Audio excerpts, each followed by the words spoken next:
નમસ્કાર, આપનું ગુજરાતમાં આપનું સ્વાગત છે।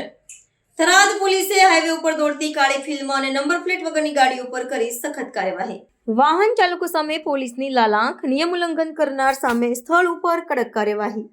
થરાદ જિલ્લા મથક અને હાઈવે પર થરાદ પીઆઈ એટી પટેલ સહિત 30 પોલીસ જવાનો દ્વારા રોડ ઉપર દોડતી બ્લેક ફિલ્મ લગાવેલી અને નંબર પ્લેટ વગરની ગાડીઓ સામે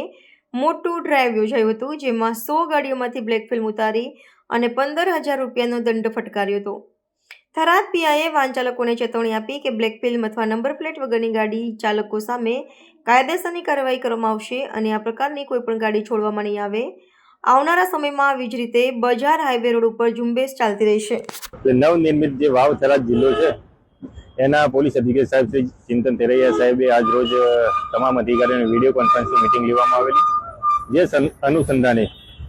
વાવ થરાદ જિલ્લામાં જે તમામ પોલીસ સ્ટેશન છે એ પોલીસ સ્ટેશનમાં નંબર પ્લેટ વિનાના વાહનો તેમજ કાળા કાચવાળા વાહનો જે ફરી રહ્યા છે તેના ઉપર કડક કાર્યવાહી કરવાની સૂચના આપેલ હોય, જે અનુસંધાને આજ રોજ અમે 30 પોલીસ કર્મચારીઓ સાથે કલાક 16:00 થી 18:00 સુધી વાહન ચેકિંગની ડ્રાઈવ રાખવામાં આવેલી છે, જેમાં અંદાજિત 101 વાહનના કાળા કાચ ઉતારવામાં આવેલા છે, 15,000 રૂપિયા દંડ કરવામાં આવેલો છે, 2 વાહન રિટર્ન કરવામાં આવેલા છે અને આ કાર્યવાહી આગામી સમયમાં પણ ચાલુ રહેનાર છે। જેથી આપ લોકોના માધ્યમથી હું તમામને અપીલ કરું છું કે કોઈ પણ પોતાનું વાહન જે હોય તે કાળા કાચનું ન રાખે, તેમજ વાહનની જે નિયમ મુજબની HSRP નંબર પ્લેટ છે તે લગાવી રાખે, જેથી લોકોને દંડ ન ભરવો પડે અને નુકસાન ન થાય।